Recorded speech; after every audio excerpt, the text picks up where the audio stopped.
ರಾಮ ಮಂದಿರ ಕಟ್ಟಾದ್ಮೇಲೂ ಕೂಡ ಅಲ್ಲಿಂದ ಕಳ್ಳತನ ಆಗ್ತಾ ಇದೆ. 5,000 ಕೋಟಿಯಷ್ಟು श्री राम के अस्तित्व पर प्रश्न खड़ा कर रही थी कांग्रेस, आज वो मचलती हुई दिखाई दे रही है। भारतीय जनता पार्टी ने ये साबित कर दिया है धर्म से ज्यादा उन्हें धन से प्यार है और सनातन परंपरा को इतनी बड़ी ठेस पहुंचाना कोई कल्पना नहीं कर सकता।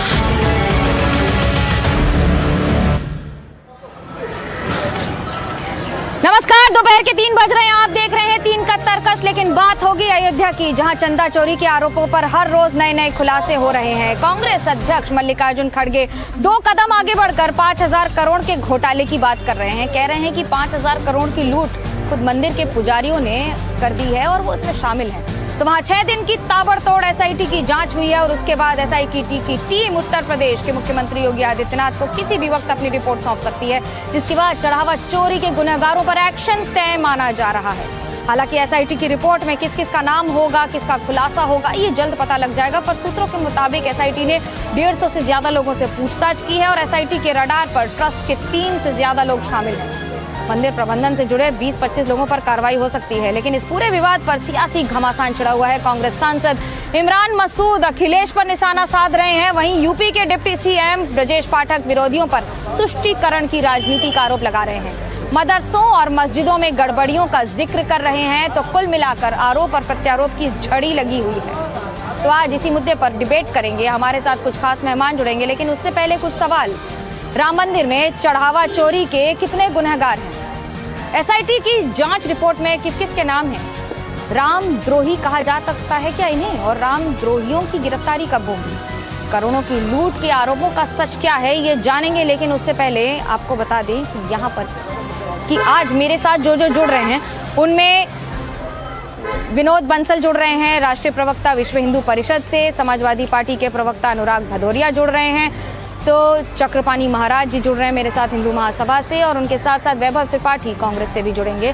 लेकिन सबसे पहला सवाल तो अनुराग भदौरिया जी से कर सकते हैं कि एसआईटी की जो जांच हो रही है, इससे थोड़ी संतुष्टि हुई है कि नहीं? 7 तारीख से मुद्दा उठा था, 15 तारीख से जांच शुरू हुई थी और अब रिपोर्ट आ रही है। बंसल जी, क्या आप बतौर राष्ट्रीय प्रवक्ता आप क्या इस बात से संतुष्ट हैं कि जो हो रहा है वो सही हो रहा है और जो हुआ वो गलत हुआ है? देखिए, क्या हो रहा था और क्या हो रहा है, इसकी बात की जानकारी और इसकी सच्चाई जो है ना, एसआईटी की रिपोर्ट के बाद ही पता लगी। मनोज्ञा जी, आप बहुत वरिष्ठ पत्रकार हैं और बहुत एक लंबे समय से राम जन्मभूमि से भी जुड़ी हुई हैं, संघ परिवार से भी जुड़ी हुई है। आप जानते हैं हर एक व्यक्ति के बारे में, हर कार्यकलाप के बारे में। लेकिन मैं ये कहना चाहता हूँ, देखिए कि जो लोग आरोप लगा रहे हैं उनके क्रेडेंशियल क्या हैं, दुनिया को पता है। जो लोग अभी जो लोग अभी तक राम जन्मभूमि की मुक्ति में सबसे बड़े बाधक थे, आज वो आंसू बहा रहे हैं कि ये हो गया वो हो गया। लेकिन अभी तक किसी के हाथ कुछ नहीं लगा है, सब हवाई फायर है। तैरती खबरों पर जो अपनी रोटियां सेक रहे हैं और हिंदू जनभावना का सम्मान कर रहे हैं। मैं कहना हूँ, देखिए, योगी जी ने और ट्रस्ट के कहने पर जिस एसआईटी का गठन किया, वो एसआईटी की रिपोर्ट आने वाली है। उस एसआईटी की रिपोर्ट के आने से पहले ही जो लोग कहते थे कि पहले कुछ लाखों का घपला हुआ है, फिर कहते हैं कि करोड़ों का घपला हुआ है, कभी 2 करोड़ का, कभी 200 करोड़ का, अब वो हजारों करोड़ रुपए तक पहुंच गए। और वो कांग्रेस, मुझे ताज्जुब इस बात का हो रहा है मनोज्ञा जी, कि वो कांग्रेस जो कहती थी राम तो है ही नहीं, राम को कोई अस्तित्व नहीं है, वो आज कह रही है कि राम के भक्तों के साथ अन्याय हो रहा है। कमाल की बात है। जो कांग्रेस अध्यक्ष, उनके बेटे सनातन को नस्तनाबूद करने चले थे और लगातार जो हमलावर हैं, वो आज उनको राम भक्तों की चिंता हो रही है, राम मंदिर की चिंता हो रही है। इन्हीं की पार्टी की तो थे ही जो कि जिनके 25 वकीलों की फौज उन्होंने सुप्रीम कोर्ट में खड़ी कर दी और की सुनवाई नहीं होनी चाहिए, और इसके बावजूद सुनवाई हो गई तो कह रहे कि भाई जो सुप्रीम कोर्ट का चीफ जस्टिस है उसके ऊपर महाभियोग चलाएंगे हम। इन्हीं की सोनिया गांधी है ना, जो 2010 में जो इलाहाबाद हाईकोर्ट का वर्डिक्ट के बारे में, जो उन्होंने सबसे पहले कहा था कि हम इसकी सुप्रीम कोर्ट जाएंगे, जबकि इनका कोई लेना देना नहीं था। आप सोचिए, विनोद जी, कांग्रेस तो ये भी आरोप लगा रही है। वैभव त्रिपाठी जी जुड़े मेरे साथ जी। वही तो कांग्रेस कह रही है ना कि रामद्रोहियों की फौज इस समय मंदिर के अंदर है। वो कह रहे हैं कि पुजारी ही जिम्मेदार हैं, भगवान से मिलवाने की जगह वो भगवान का खजाना रख रहे थे। ये आरोप तो लग रहे हैं ना। वैभव त्रिपाठी जी, कांग्रेस की तरफ से क्या आरोप है, आप बता दीजिए। देखिए बंसल जी थोड़ी मर्यादा रखें। भगवान राम आ रही की हूँ, बात मनोज जी, आ करते रही हूँ हैं आपको। और मर्यादा तोड़ते हैं। देखिए ऐसा है कि जिस तरीके से करोड़ों सनातनियों की आस्था का केंद्र है रामलला का वो मंदिर, और उसमें लोगों का चढ़ावा ही चोरी कर दिया गया। अब इस पे सवाल ना खड़ा करना कहाँ का सनातन है? क्या विनोद बंसल जी ने इस बात के लिए सवाल खड़ा किया? और कांग्रेस, अरे मिस्टर विनोद बंसल, आप राम को मानते अगर ना तो मर्यादा नहीं तोड़ते। आपके बीच में मैं नहीं बोला, छोड़ दो, कम से कम इतनी मर्यादा रखें। बताइए ना। अरे आपके कहने से नहीं, आपका सर्टिफिकेट नहीं चाहिए मिस्टर बंसल। मिस्टर बंसल आप इसमें कूद रहे हैं। वैभव जी, विनोद जी बात पूरी करने दीजिए, आप तक आ रही हूँ वापस। मिस्टर बंसल, आपके बीच में मैं नहीं बोला। वैभव जी आप अपना आरोप लगाइए ना, पर्सनल क्यों हो रहे हैं? वैभव जी, विनोद जी आप रुकिए। वैभव जी आप आरोप लगाइए ना, पर्सनल क्यों हो रहे हैं? आप जो आरोप लगा रहे हैं उस पर बोलिए। देखिए ऐसा है कि ये जो राम भक्त होने का दावा कर रहे हैं, ये लोग बेसिकली कालनेमी की संतति हैं। दावा राम भक्त होने का और चढ़ावा राम लला के खजाने में, अमानत में खयानत कर रहे हैं ये लोग। सवाल ये है कि जब ये बात कहते हैं कि राम, मैं दावा करता हूँ कि प्रश्न चिन्ह लगाना, अरे प्लीज बंसल, बीच में ये कूदते रहेंगे तो कहाँ से बात करेंगे? राज्यसभा में तत्कालीन आप प्लीज शब्दावली अपनी ठीक रखें, आप दोनों प्लीज। विनोद जी आ रही हूँ। वैभव जी शब्दावली ठीक रखें आप मेरे शो पर। हाँ नहीं सुन लीजिए, सुन। अच्छा मनोज जी, विनोद जी आप रुकिए, मैं आप आ रही हूँ वापस आपके पास।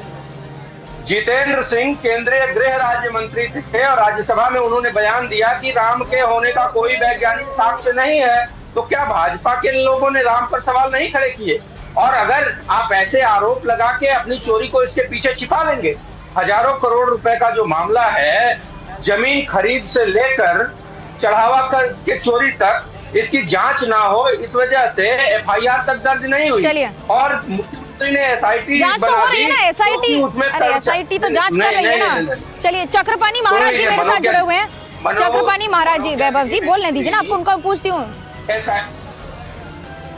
एसआईटी लीपापोती के लिए की गई है, एक भी एसआईटी की कोई निर्णायक रिपोर्ट आज तक नहीं आई है योगी सरकार या मोदी सरकार में। एसआईटी लीपापोती के लिए की गई, चलिए यही पूछती हूँ,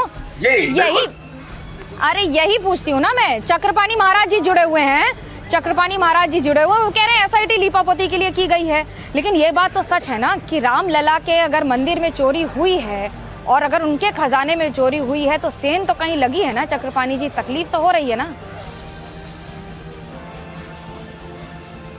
मनोज्ञा जी, इसमें कोई दो राय नहीं, बिना आग का धुआं नहीं होता, और ये जो धुआं हो ये बहुत ही दुर्भाग्यपूर्ण है हिंदुत्व के लिए, सनातन के लिए।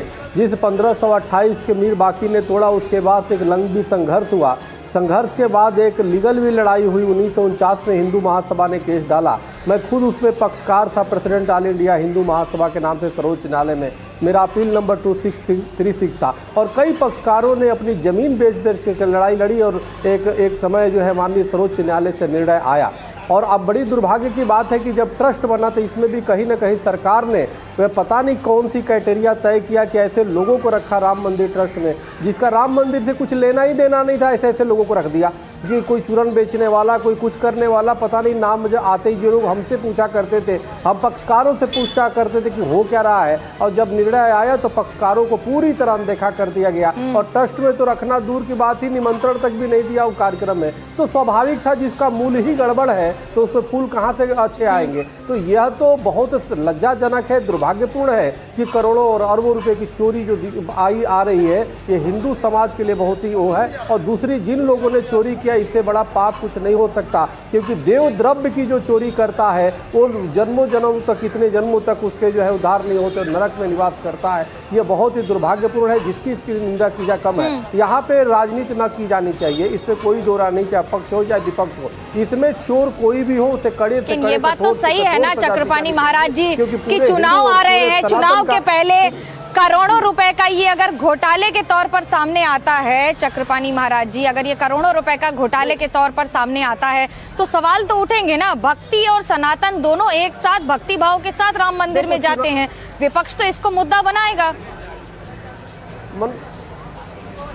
नहीं मनोज्ञा देखिए जी, चुनाव तो सालों भर होते रहते, कहीं कुछ अभी बंगाल का हुआ, फिर 27 में यहाँ हुआ। तो अब जब तक प्रधानमंत्री नरेंद्र मोदी जी अब संसद से पास नहीं कर देते एक चुनाव एक बार में ही 5 साल पे, तब तक तो चुनाव होता रहता है, तो समस्या है ही है। लेकिन इसका मतलब ये नहीं कि अगर चुनाव हो रहा है और कोई चोरी कर दे तो हम चुप बैठे। देखो गलत जो है गलत ही है, और सच्चाई छुप नहीं सकती झूठे उसूलों से, और सुगंध आ नहीं सकती कागज के फूलों से। चोर कोई भी है उसे बेनकाब होना होगा। और मुझे एसआईटी पे भी विश्वास है, निश्चित रूप से प्रधानमंत्री मोदी जी, निश्चित रूप से योगी जी उस पर कठोर से कठोर कार्रवाई करेंगे, मुझे उम्मीद है। और जनता पूरी देख रही, क्योंकि हिंदुत्व की भी बात है, हिंदू स्वाभिमान की भी बात है, और जिन लोगों ने लड़ाई लड़ी, अपनी जान कुर्बानी किया, उसको कहीं ना कहीं धत्ता बताने वाली बात है। कौन धन लोभी उस पर घुस गए भाई, कौन बताइए। लोगों ने अपने कितनी मासूमियत से लोग अपने पैसे नहीं होते, कई बाबाओं ने, कई गरीब लोगों ने अपने दान करके इस मंदिर को बनवाया, कितने लोग अपनी जान दे दी, और इसमें इन चोरों के लिए बनवाया।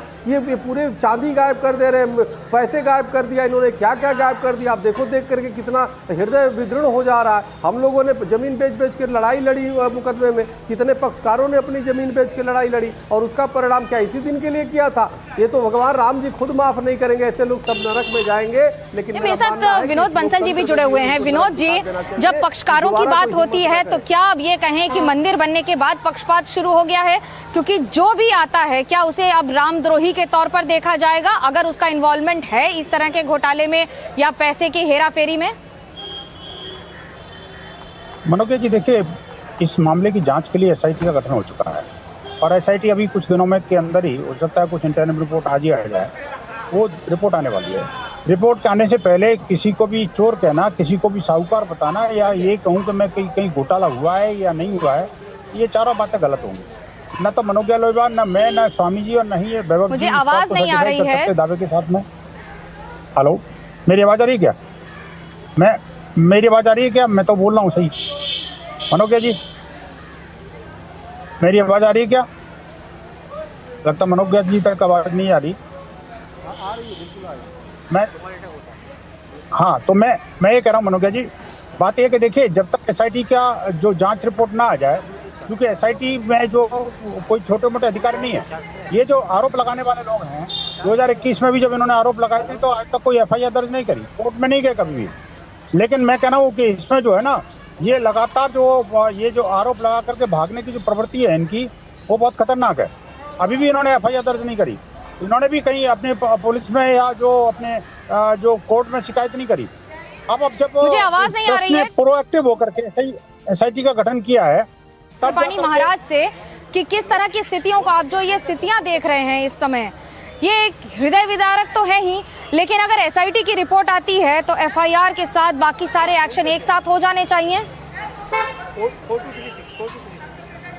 नहीं, बिल्कुल। देखिए, एक बात इसमें कोई दो राय नहीं है, इसमें कोई दो राय नहीं। बंसल जी की एक बात सही है, हम किसी को अभी जब तक नहीं आ रही है हम एक व्यक्ति को टारगेट नहीं कर सकते, लेकिन इसमें कोई दो राय नहीं, कुछ तो गड़बड़ हुआ है और कुछ तो गड़बड़ बहुत हो रहा है। अगर हो रहा है तो इससे बड़ा दुर्भाग्य, इसलिए निष्पक्षता से जांच होनी चाहिए, और ये काम एजेंसियों का है जांच करने का, इसमें आप और हम कुछ नहीं करते। मैंने तो अभी महामहिम राष्ट्रपति जी को पत्र भेजा है, मैंने कहा पक्षकारों को भी कम से कम कुछ नहीं तो इसी एसआईटी जो टीम है उसमें पक्षकारों को भी डाल दीजिए, जिन लोगों ने उनके अधिवक्ताओं को भी डाल दीजिए, जिन लोगों ने मुकदमा लड़ा है और न्याय दिलाई है, कम से कम वो भी जांच करे, वो कुछ संतों को भी उसमें डाला जाना चाहिए ताकि निष्पक्षता से जांच होगी। लेकिन कोई भी किसी ने किया है यह अपराध हिंदुत्व के खिलाफ किया है, भगवान के खिलाफ किया है, समाज के खिलाफ है, इससे बड़ा गलत काम पाप कुछ नहीं हो सकता। इसलिए मेरा मानना है कि निष्पक्षता से जांच होना चाहिए, कोई बख्शा नहीं जाना चाहिए, और इसे राजनीति से भी दूर इसको रखना चाहिए, राजनीतिकरण करना। आपसे मेरा ये सवाल है, कांग्रेस कह रही है कि 5000 करोड़ का घोटाला है,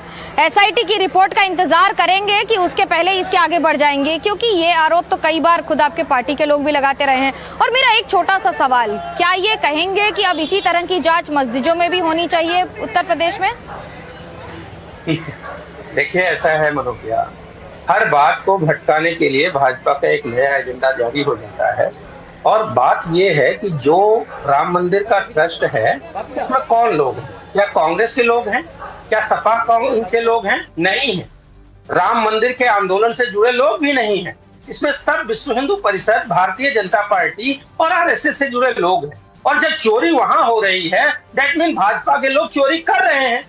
और हमको इसीलिए इस एसआईटी पर भरोसा नहीं है, और हमने पहले दिन से ये मांग की कि सुप्रीम कोर्ट के सिटिंग जज के निगरानी में सीबीआई से इसकी जांच कराई जाए, क्योंकि जो लोग एसआईटी में हैं वो खुद सरकार के रहमो करम पर एक्सटेंशन में हैं। तो वो सरकार के खिलाफ या सत्ताधारी दल के खिलाफ, जो लोग सत्ताधारी दल के उसमें फंसेंगे उनके खिलाफ क्या ही रिपोर्ट दे पाएंगे। तो लीपापोती होगी, हो सकता है नोट गिनने वाले का नाम फांस दिया जाए, हो सकता है चौकीदार का नाम, उसमें गार्ड का नाम डाल दिया जाए और बड़े लोगों को बचा दिया जाए। सवाल यह है कि चंपत राय जी के ऊपर जिस तरीके से आरोप लगाया गया कि सीमेंट, बजरी, ये सब की व्यवस्था जो हो रही थी उसमें 100 गाड़ी आती थी और 400 का बिल बनता था, और वो बताया गया चंपत राय जी को और उन्होंने नजरअंदाज किया। तो ये बात तो स्पष्ट है कि चंपत राय जी या उसमें जो भी लोग थे वो सारे के सारे इसमें लिप्त थे और कहीं न कहीं चोरी और भ्रष्टाचार को नजरअंदाज कर रहे थे। और जो राम भक्त होने का दावा करते हैं, उनकी सत्ता में, उनकी निगरानी में, उनके अंदर जो काम करने वाले लोग हैं, अगर वो चोरी करते हैं तो इसके लिए तो योगी आदित्यनाथ को खुद सर्वसार होना चाहिए। चंपत राय और इस ट्रस्ट के सभी लोगों को तत्काल प्रभाव से निलंबित करना चाहिए जब तक जांच चल रही है, क्योंकि ये जांच एसआईटी की ही हो, एसआईटी में भी वो लोग प्रभावित करेंगे। हर जगह भारतीय जनता पार्टी और आपको रोकना पड़ेगा। एक बहुत बड़ी खबर आ रही है, आपको मुझे वापस स्टूडियो ले आप सभी का बहुत बहुत धन्यवाद मेरे साथ इस समय जुड़ने के लिए। दोपहर में 3 का तरकश के लिए फिलहाल इतना ही, लेकिन स्टूडियो जाना पड़ेगा क्योंकि एक बहुत बड़ी खबर आ रही है। शुक्रिया मनोजिया, ये अपडेट हम यहाँ पर दे देते हैं आपको। देखिए, लखनऊ के कोचिंग में आग लगने की खबर आ रही है। यहाँ पर हजरतगंज के पूर्णिया इलाके में ये आग लगी है और जान बचाने के लिए नीचे कूदे हैं कुछ छात्र। फंसे हुए लोगों को बचाने की कोशिश यहाँ पर की जा रही है। अब आग पर काबू करने में दमकल कर्मी यहाँ पर लगातार लगे हुए हैं और अलग अलग इलाके से दमकल की गाड़ियां यहाँ पर पहुंचाई गई हैं। तस्वीर जरा आप देखिए, ये पूरी इमारत नीचे से ऊपर तक इसके अंदर आग लगी हुई है और जल के जो पोस्टर वहां पर लगे हुए हैं वो नीचे यहाँ पर गिर रहे हैं। भयानक आग है, इसको काबू करने की कोशिश यहाँ पर की जा रही है। आसपास अफरा तफरी आप देख सकते हैं, क्योंकि बचने के लिए जो लोग यहाँ पर फंसे हुए थे वो यहाँ पर कोशिश कर रहे थे और ये बताया जा रहा है कि जान बचाने के लिए नीचे भी कूदे हैं कुछ छात्र। ये तस्वीरें हम आपको यहाँ पर दिखा रहे हैं। अब कैसे ये आग लगी, कितना भीषण इसका असर है, यहाँ पर ये देखना होगा।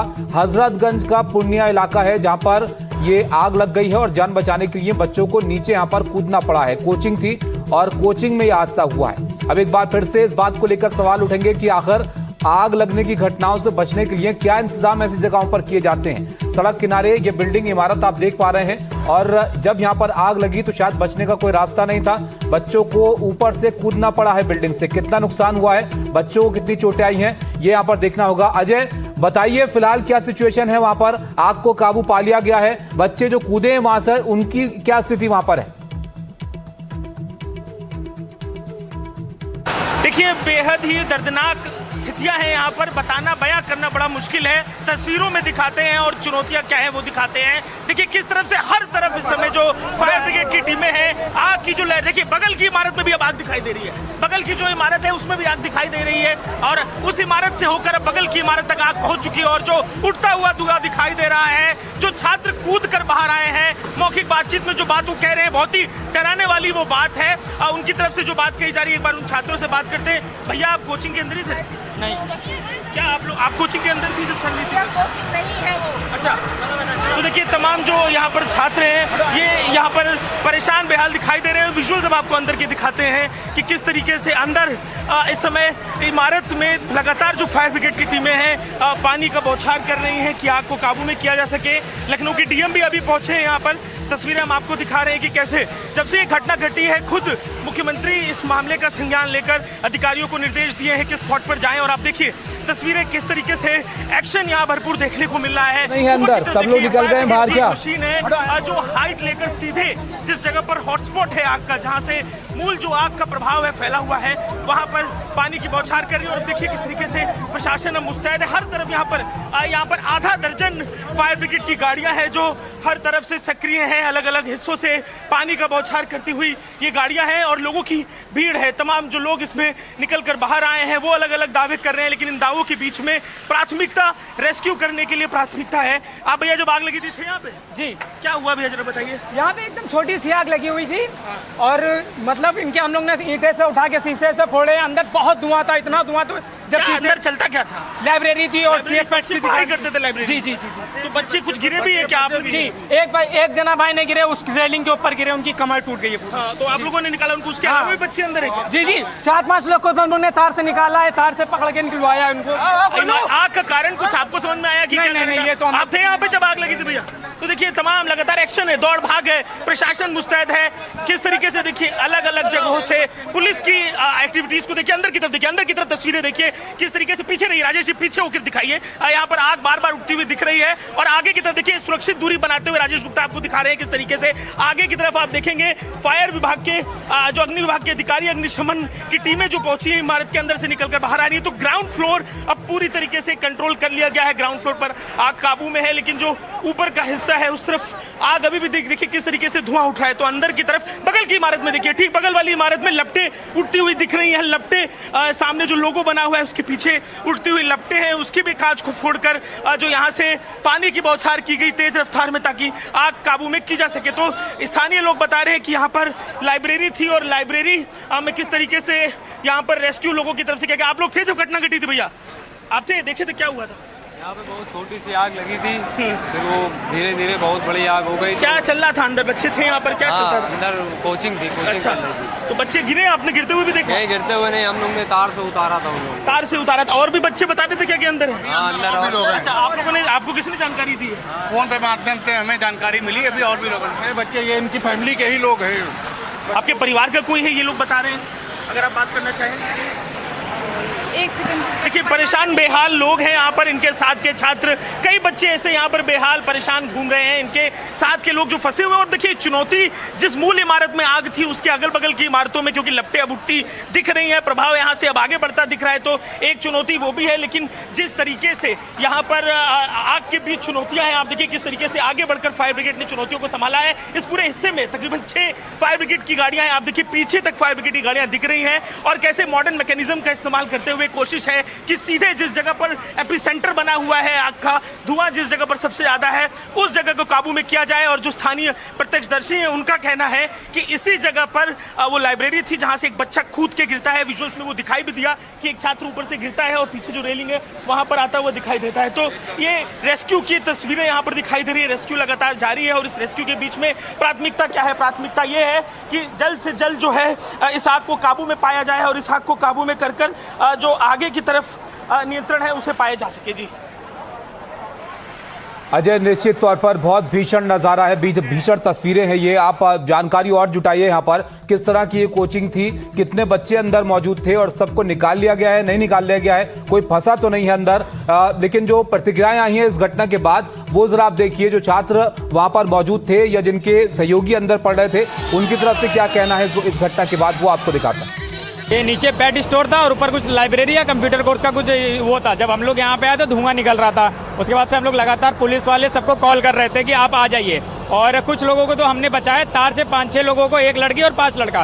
बट आग लगने के बाद फिर एक आदमी ऊपर से सीधा नीचे कूदा, जिससे उसकी वजह से रीढ़ की हड्डी टूट गई और उसके दोनों पैर में चोट लगा। फिर उसके बाद 15 मिनट तक कोई नहीं आया। पुलिस वाले आए, इधर उधर राउंड मारे, उन्होंने फिर फोन किया, क्या किया, उसके बाद आए। तब तक आग पूरी लग चुकी थी और अंदर कम से कम 4 से 5 लोग या उससे ज्यादा भी है।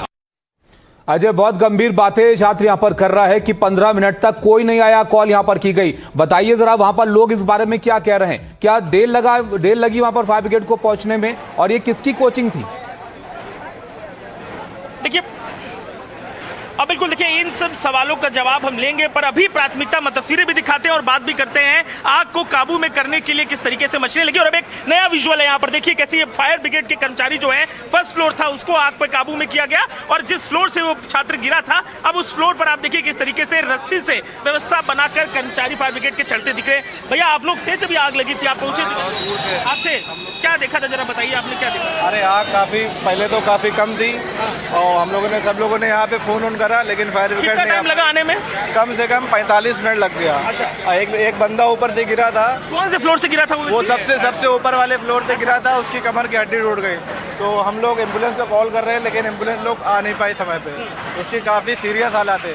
आपको मालूम था इस इमारत में क्या होता है, क्या चलता है? वो सेकंड फ्लोर पे लाइब्रेरी थी और नीचे पेट शॉप थी। किसकी क्या नाम था लाइब्रेरी का, आइडिया है आपको? नहीं, लाइब्रेरी का नहीं याद है, लेकिन बच्चे लगभग आते जाते थे, देखा था आपने? लगभग 8-9 लोगों ने, हम लोगों ने उतार लिया था शीशा तोड़कर। अच्छा, आप लोग खुद में? आग अभी भी देखिए जलती हुई दिखाई दे रही है, बगल वाली इमारत में उठी हुई। कम से कम 17 से 18 लोग ऊपर हैं। अच्छा, ऐसा लग रहा है आपको? तो देखिए, ये प्रत्यक्षदर्शियों की तरफ से कही गई बात है। अगर ऐसा होगा तो बेहद ही विकराल स्थितियां बदलती दिखेंगी। पुलिस को देखिए किस तरीके से, इस कमिश्नर लखनऊ जो है वो भी पहुंच गए। हमने पहले ही बताया था कि मुख्यमंत्री ने सीधे फोन करके निर्देश दिया अधिकारियों को। सर, कुछ जानकारी देखिए। तो कमिश्नर लखनऊ भी पहुंचे हुए, अभी बात करने से इनकार कर रहे हैं। हम अभी उनसे भी संवाद करेंगे, लेकिन जरा इस हिस्से को देखिए और इस हिस्से के एक्शन को देखकर समझिए कि कितनी यहाँ पर स्थितियां चुनौतीपूर्ण हैं। कैसे जो तमाम फायर ब्रिगेड की जो टीमें हैं, जो कर्मचारी हैं, वो अलग और सीढ़ी लगाई जा रही है। उस छोर पर देखिए कैसे तैयारी है कि जो ऊपर का फ्लोर है, जहां को लेकर सबसे ज्यादा संदेहास्पद स्थिति है, जहां को लेकर चुनौतियां सबसे ज्यादा चर्चा में है, वहां पहुंचा जा सके। और अंदर फिर एक बार ग्राउंड फ्लोर पर आग उठती हुई दिखाई दे रही है। देखिए पीछे की तरफ आग जलती हुई दिखाई दे रही है। ये आग फिर एक बार चुनौती बनती दिखाई देगी। ऊपर जो कर्मचारी चढ़ा था फिर एक बार नीचे उतरता हुआ दिखाई दे रहा है। मतलब अभी अंदर जाने की स्थितियां नहीं है, चुनौतीपूर्ण ये स्थितियां हैं। आप देखेंगे यहाँ पर लोग जो है, लोकल लोग हाथों में फायर मिशन जो होता है, आग बुझाने वाले यंत्र जो होते हैं, उनको लेकर पहुंचे हुए हैं। और इन सब इंतजामों संसाधनों के बीच में प्रयास सबका ये है कि जल्द देखिए पीछे की तरफ खींचा जा रहा है। थोड़ा दूरी राजेश जी, पीछे हटिए। ये जो लोहे की बैरिकेडिंग थी उसको पीछे गिराने की कोशिश है, ताकि एक ओपन, एक खुला हुआ पूरा स्पेस दिख सके, जिससे इसके ऊपर काम किया जा सके। खुला स्पेस दिखेगा। अब देखिए यहाँ पर पूरी कोशिश जो फायर ब्रिगेड की टीम है, रस्सी बांधकर इस लोहे की रॉड को ही गिराने की कोशिश कर रही है, ताकि सीधे जो पानी है वो अंदर की तरफ जा सके। प्रयास ये है कि सीधे पानी अंदर की तरफ जब जाएगा तो चुनौती कम होगी, लेकिन नीचे लपटें बढ़ती हुई दिखाई देंगी। ताकत लगाकर इसे गिराने की कोशिश की जाए। अगर आप मुझे सुन पा रहे हैं, ताकत लगाकर देखिए, ये देखिए ताकत लगाकर यहाँ पर गिरे, और ये गिरने से पीछे की तरफ आग कितनी विकराल है इसे समझिए। पीछे जो लपटें उठती दिख रही हैं वही चुनौती है, वो लपटें ही चुनौती है। उन लपटों के बीच में किस तरीके से यहाँ पर कंट्रोल किया जाए आग को, ये समझने वाली बात है। काफी देर से फायर ब्रिगेड की टीमें काम कर रही हैं, लेकिन उसके बाद भी लपटें कैसी है देखिए, विकराल लपटें हैं ये। और इन लपटों के बीच में चुनौती कितनी बड़ी है आप देखिए। फायर ब्रिगेड की टीम पहले उस पूरी बैरिकेडिंग कवर को हटाया गया, और अब अंदर की तरफ जिस तरीके की लपटें हैं, अभी अंदर घुसना बहुत ही चुनौतीपूर्ण है। फर्स्ट फ्लोर आग में बिल्कुल धधकता दिखाई दे रहा है। ग्राउंड फ्लोर पे भी अब फिर से एक बार आग उठती दिखाई दे रही है। और अब ये देखिए आगे बढ़कर यहाँ पर दिखा रहे हैं तस्वीरें आपको कि कैसे जो ये जो टीमें हैं यहाँ पर फायर ब्रिगेड की, वो सीधे अब पानी जो है अंदर की तरफ शूट कर रही है कि सीधे अंदर पानी जा सके। तो देखिए ऊपर की तरफ कैसे एक जो अधिकारी है वो पहुंचे हैं और आंखों से इशारा कर रहे हैं कि अंदर आया जा सके। और अब देखिए धीरे धीरे जो ये टीमें हैं अंदर लपटे हैं, कितने अनकंफर्टेबल वो पुलिसकर्मी है, उनके बॉडी लैंग्वेज से समझ में आ रहा है कि ताप कितना ज्यादा है और इस ताप में चुनौती कैसी है अंदर जाकर काबू पाना। और अब इस पाइप को अंदर ले जाने की कोशिश करते हुए यहाँ पर दिखाई दे रहे। तो देखिए ये पाइप को अंदर की तरफ लेकर जाते हुए, फर्स्ट फ्लोर की तरफ लेकर जाते हुए दिखाई दे रहे हैं यहाँ पर कि ये पाइप अंदर जाए तो जो लपटे हैं उनको काबू में लिया जाए। तो इस चुनौती को समझिए, काफी देर से प्रयास है कंट्रोल करने का, लेकिन अभी जब ये हटा है सामान तो कैसी लपटे, फिर से देखिए कैसी लपटे हैं, कैसा विकराल अंदर स्थितियां बनी हुई हैं। जो पुलिसकर्मी अंदर गए हैं वो भी बेहाल है, और जो पीलापन दिख रहा है, जो आग का हिस्सा दिख रहा है, बता रहा है अंदर चुनौतियां कैसी होंगी। और ये डर ऊपर के फ्लोर को लेकर भी है। ऊपर के फ्लोर में वो लाइब्रेरी थी और लपटे जिस तरीके की नीचे दिख रही हैं, ऊपर क्या हालात होंगे वो एक अलग तरीके की चुनौती होगी। बॉडी लैंग्वेज जो है इन कर्मियों की, उसे देखिए और समझिए कि कितना मुश्किल होगा। अंदर कैसी भट्टी बनी हुई है, तस्वीरों को देखकर भयावह, इन तस्वीरों को देखकर चुनौतियों का अंदाजा लगाया जा सकता है। देखिए मशीन जो थी, ऑटोमेटिक मशीन सीधे सेटअप किया गया है कि वो अंदर पानी बूस्ट कर सके। और देखिए अब पानी तेज प्रभाव में अंदर की तरफ शूट किया जा रहा है ताकि पानी अंदर जाए तो जो चुनौती है वो कंट्रोल में की जा सके। तो देखिए यहाँ की तस्वीरें हम दिखा रहे हैं और चुनौती किस हद की है इन तस्वीरों से समझ में आ रहा है। अब अंदर की तरफ सीधे पंप किया जा रहा है पानी को, और धुआं जिस रफ्तार में उठ रहा है समझ में आ रहा है कि कैसे इस प्रयास से धुएं आग को बुझाने में राहत मिलेगी। जो ताप था उस जगह पर इमारत में, जिस तरीके का ताप था, जब आग में पानी पड़ा है तो जो धुआं उठा है वो पूरी कहानी बयां कर रहा है। जरा एक बार फिर तस्वीरों को देखिए और समझिए कि अंदर कैसी चुनौतीपूर्ण स्थितियां है। जो पुलिसकर्मी, जो फायर ब्रिगेड के कर्मचारी अंदर पहुंचे हैं, उनकी बॉडी लैंग्वेज कहानी बयां कर रही है। लेकिन बहुत ही बड़ी चुनौती ये है, देखिए धुआं देखिए किस तरीके का उठा है और ऊपर धुआं उठता तो नीचे आग बढ़ती दिखाई दे रही है। ये बड़ी चुनौती। और देखिए आगे बढ़कर पुलिसकर्मी इशारा भी कर रहे हैं कि उसको रोको, उस आग को रोको, वरना ये आग आगे चलकर रेस्क्यू में। क्या भैया आप पहुंच गए थे क्या टाइम से? नहीं, हम तो अभी बाद में, जब धुआं उठा तो हम बाद में। जब आग मालूम चली तो आप आ गए थे क्या? जी। अंदर कितने लोग आग में फंसे होंगे, क्या लगा? ये तो नहीं मालूम सर, अंदर कितने। आप पहुंचे थे क्या टाइम से? नहीं, टाइम से यहाँ पे आए थे, बाथरूम में सब लोग हैं। अंदर है लोग? हाँ। कौन बताया आपको ये बात? मेरे अंदर मामा है। आपके मामा अंदर है? बात हुई क्या उनसे? हाँ, बात हुई है आधा घंटा पहले। अभी ठीक है सब लोग अंदर? कुछ बताया उन्होंने? अभी आधा घंटे से बात नहीं, तो क्या कैसे बता नहीं हो पाई आधे घंटे? क्या आधा काम करते हैं मामा अंदर? हाँ, काम करते हैं। क्या करते हैं? डिजाइनिंग करते हैं। लाइब्रेरी में? नहीं, हेड ऑफर में। तो देखिए ये ऊपर का हिस्सा है और ये जो बातें हैं, ये बातें बड़ी डराने वाली हैं। जो प्रत्यक्षदर्शी जो बातें तमाम बता रहे हैं, उससे तस्वीर बड़ी ही भयावह मालूम चल रही है। और अंदर की तरफ देखिए लपटें नीचे वाले फ्लोर पर बढ़ती चली जा रही हैं। फर्स्ट फ्लोर पर अब आग की लपटें तो कम दिख रही हैं, लेकिन जो तपन थी, जो ताप थी, अब आगे बढ़ते हैं, कोशिश करते हैं कुछ आगे बढ़कर विजुअल्स आपको दिखाने की, कुछ तस्वीरों से बात को समझाने की, कैसे यहाँ चुनौतियाँ हैं। और देखिए फर्स्ट फ्लोर पर पूरी तरीके से पानी की बौछार कर कभी एक नया पाइप, देखिए एक नया पाइप बिछाने की कोशिश है कि ज़्यादा से ज़्यादा, क्योंकि गाड़ियां यहाँ काफ़ी पहुंची हुई हैं। धुआं देखिए आसमान में किस तरीके से उठ रहा है। लगातार चुनौतियां जो है फायर ब्रिगेड की टीम के लिए बढ़ती हुई। पीछे राजेश जी इस तरफ आइए और दिखाइए तस्वीरें। राजेश गुप्ता कैमरा पर्सन आगे बढ़ेंगे और दिखाएंगे कि कैसे यहाँ पर व्यवस्था की गई। आप दिखाइए उस छोर पर दिखाइए और कितने एम्बुलेंस है जरा, और कितनी फायर ब्रिगेड है। आप पीछे की तरफ देखेंगे एम्बुलेंस तैयार खड़ी है।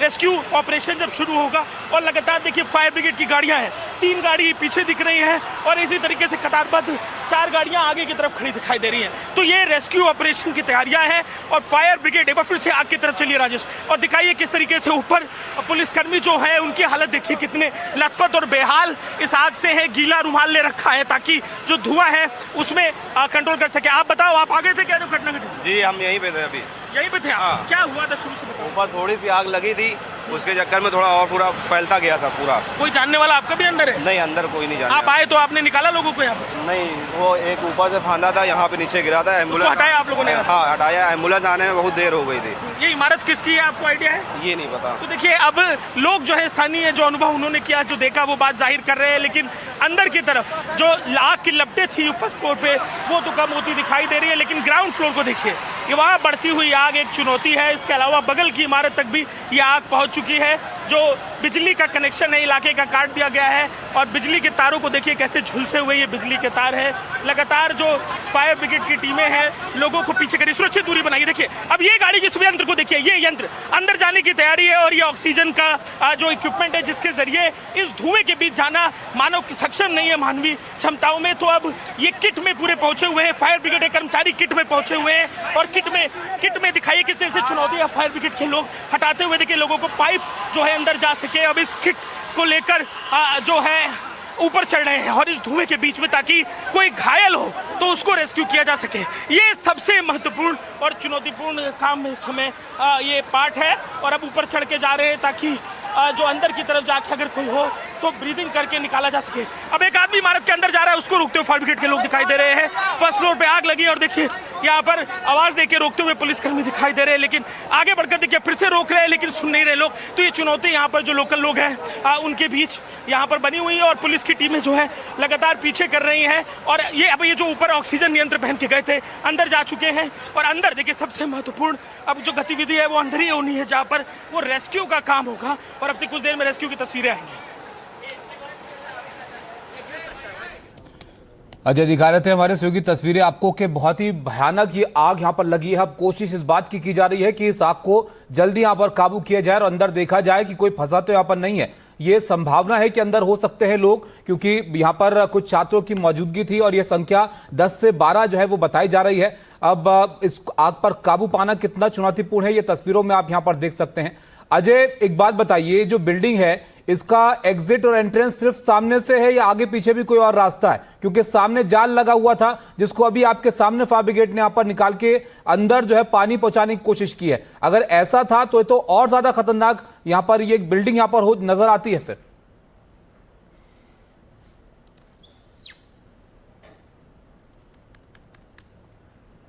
अजय, आप सुन पा रहे हैं मुझे? तो बिल्कुल देखिए, अंदर की तरफ हम फिर से आपको रेस्क्यू की तस्वीरें दिखा रहे हैं। और जो बगल की इमारत में आग लगी थी, फायर ब्रिगेड के कर्मचारी पहुंचे हैं। उस आग को देखिए पैर से कुचलकर जो छोटी आग थी उसको काबू में पाने की कोशिश है।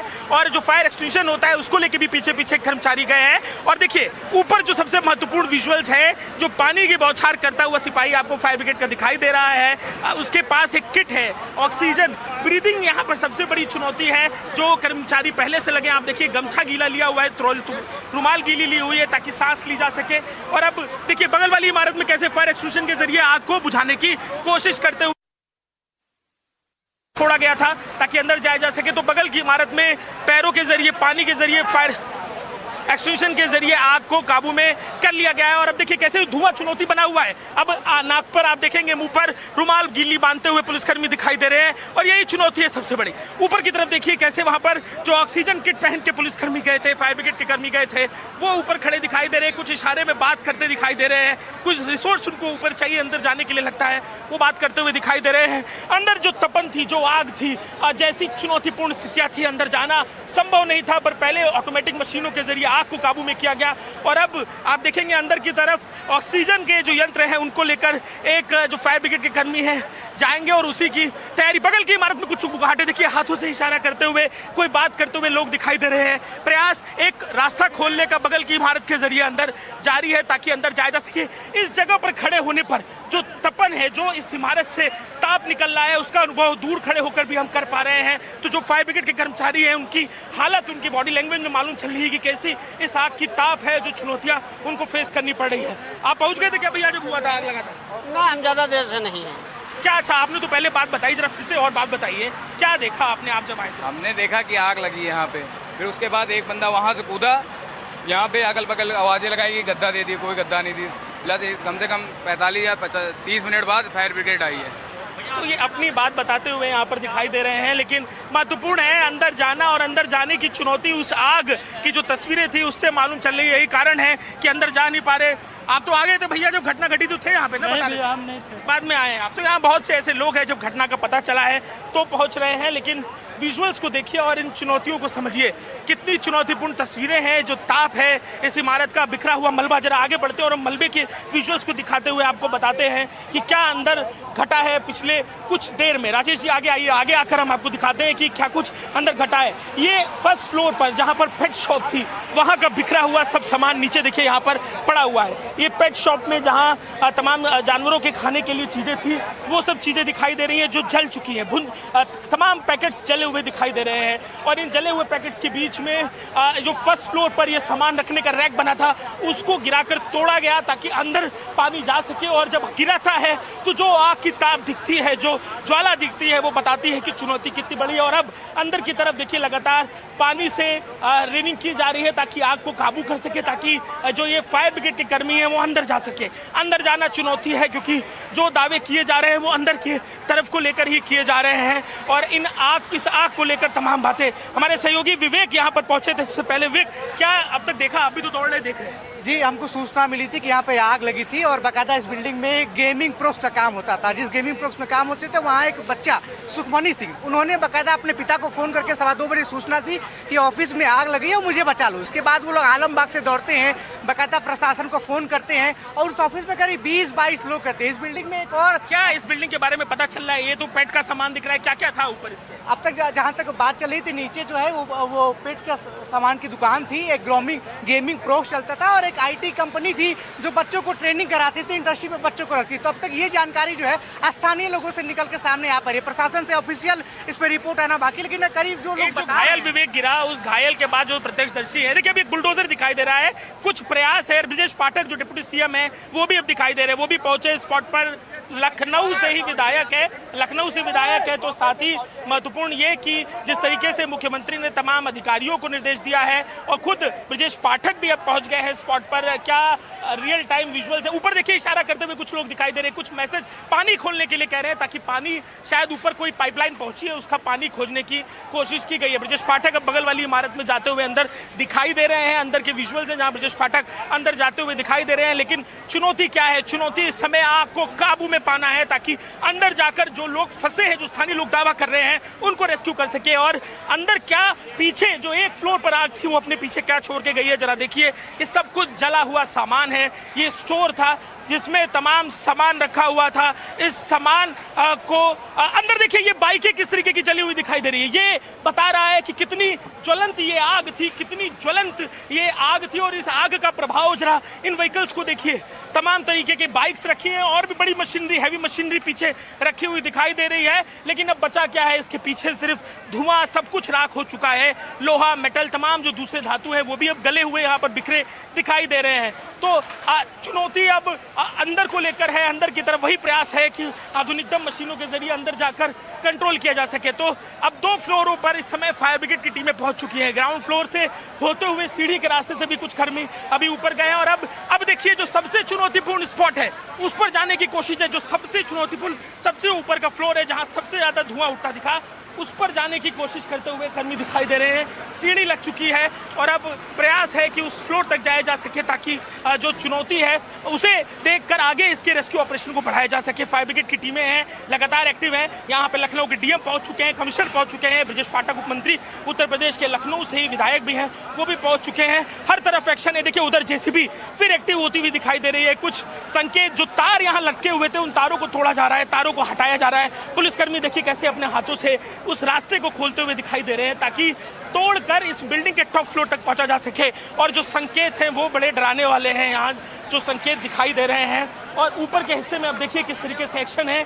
सीढ़ी तैयार है, किसी भी पल पुलिसकर्मी और जो फायर ब्रिगेड के कर्मी देखिए ऊपर चढ़ते हुए फायर के जो कर्मी हैं वो दिखाई दे रहे हैं। और सबसे चुनौतीपूर्ण यही ऊपर का फ्लोर है क्योंकि धुआं जिस मात्रा में ऊपर दिख रहा है वो डराने वाला है। और जो दावे स्थानीय लोग कर रहे हैं कि ऊपर से एक लड़का गिरा था और जो लोग कुछ बता रहे हैं कि फ़ोन आए हैं, ऊपर के ही फ्लोर से आए हैं लेकिन अब कोई फ़ोन नहीं आ रहा है। तो ये डराने वाले विजुअल्स जो हैं, जो जानकारी है वो सबसे ऊपर के फ्लोर से जुड़ी हुई आ रही हैं। अब देखिए वापस उतर के आ गए हैं। संभवतः सीढ़ी में कुछ गड़बड़ी थी और फिर से सीढ़ी को सही जगह पर सेट किया जा रहा है ताकि जा सके और जाकर दिखा सके। तो ये स्थिति है। और तमाम यहाँ पर देखिए कैसे पुलिसकर्मी अभी बाहर जो निकल के आए हैं यूपी फायर सर्विसेज के ऊपर से फिर एक पैकेट को गिराया जा रहा है ताकि रास्ते को खोला जा सके। और अब ये बाहर निकल कर आए हैं। जो उनकी जो स्थिति है देखिए उससे समझिए किन चुनौतियों में ये सर काम कर रहे हैं। सर क्या स्टेटस है कुछ अगर आप बताएंगे सर? पहले फ्लोर पे कोई नहीं, सेकंड फ्लोर चेक कर रहे हैं। सेकंड फ्लोर खबर, बड़ी खबर देते हुए फायर सर्विसेज के अधिकारी हैं कि फर्स्ट फ्लोर पे कुछ नहीं है, फर्स्ट फ्लोर चेक कर चुके हैं, सेकंड फ्लोर की तैयारी है, सेकंड फ्लोर पे अब जाना है। सर आग है क्या सेकंड फ्लोर पे? अभी थोड़ा धुआं है, अभी धुआं है ऐसा कह रहे हैं। तो देखिए एक्सक्लूसिव जानकारी, महत्वपूर्ण जानकारी सबसे, ये अच्छी खबर है, सकारात्मक चीज की पहला फ्लोर क्लीन है, पहले फ्लोर पर सिर्फ धुआं है, पहले फ्लोर पर कोई दूसरी चुनौती नहीं है। तो यहाँ पर फर्स्ट फ्लोर अब क्लीन है ये बताते हुए, और अब देखिए वो सबसे बड़ी चुनौती जो सबसे ऊपर का फ्लोर है जिसको लेकर तमाम जानकारियां आई हैं सामने। अब उस फ्लोर की तरफ बढ़ते हुए फायर ब्रिगेड के कर्मी दिखाई दे रहे हैं। धुआं उठिया किस तरह से उठ रहा है उसे देखिए। धुएं की चुनौती देखिए, धुएं की चुनौती कैसी है। इन चुनौतियों के बीच में लगातार रेस्क्यू ऑपरेशन के अलग अलग प्रयास है और कतारबद्ध लगातार अब देखिए फायर ब्रिगेड के कर्मी चढ़ते चले जा रहे हैं। और इस बार भी हमने पिछली बार दिखाया कि ऑक्सीजन सिलेंडर के संग जा रहे हैं कोई, लेकिन इस बार के गेयर तो और भी एडवांस है। देखिए इन गेयर्स को देखिए, ये कपड़ा जो है ये फायर प्रूफ कपड़ा है। प्रयास ये है कि इस कपड़े से रेस्क्यू के लिए अंदर जाए और साथ में किट है पूरी जो धुएं के बीच में अंदर जाने के लिए महत्वपूर्ण गैजेट्स होते हैं। उन गैजेट्स को लेकर जाते हुए यहाँ पर पहने हुए, धारण किए हुए उन गैजेट्स को दिखाई दे रहे हैं। हेलमेट लगातार यहाँ पर दिख रहा है। तो देखिए बड़ी खबर है ये लखनऊ से, इस पर लगातार नजर बनी हुई है। छोटे से ब्रेक के लिए हम रुक रहे हैं DTV पे।